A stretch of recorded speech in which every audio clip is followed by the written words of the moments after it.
எப்பவும் மதியம் 1 மணிக்கு இவன தூங்க வச்சேன் அப்படின்னா, 4 மணி வரைக்கும் கண்டிப்பா தூங்க வைப்பேன். ஆனா நேத்து மதியம் 12:30 மணிக்கெல்லாம் சீக்கிரமா சாப்பிட்டு முடிச்சுட்டு 12:30க்கெல்லாம் தூங்கிடலாம். அப்பதான் வந்து பார்த்தேன்னா, சீக்கிரமா எந்திரிச்சு குளிச்சுட்டு சிலம்பம் கிளாஸ் வந்து போக முடியும் அப்படின்னு சொல்லிட்டு நேத்து அவ்வளோ சமத்தா 12:30க்கெல்லாம் சாப்பிட்டு முடிச்சுட்டு தூங்கி கரெக்ட்டா 3:45க்கெல்லாம் எந்திரிச்சுட்டான். யாரும் எழுப்பாமலே.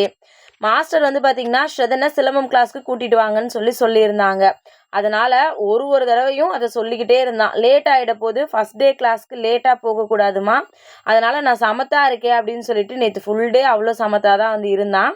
தேவேஷ் போறான்ல அதே கிளாஸ்க்கு தான் இப்ப ஸ்ரதனையும் ஜாயின் பண்றதுக்காக கூட்டிட்டு போறோம். பட் இவன் ரெகுலரா கிளாஸ் போவானா இல்லையான்றதெல்லாம் எனக்கு தெரியல. ஏன்னா அவன் வீட்டிலேயே இவ்வளோ குறும்பு பண்றான். கண்டிப்பா கிளாஸ்ல போய் என்னென்ன பண்ணுவான்னு எனக்கு வந்து தெரியல. போனதுக்கப்புறம் நிறைய விஷயங்கள் வந்து பண்ணான். அவன் என்னென்னலாம் பண்ணான் அப்படின்றத கண்டிப்பா நாளைக்கு வீடியோல உங்ககிட்ட ஷேர் பண்றேன். நேத்து ஒரு நாள் போயிட்டு வந்ததுக்கே அவ்வளோ ஹாப்பி சாருக்கு.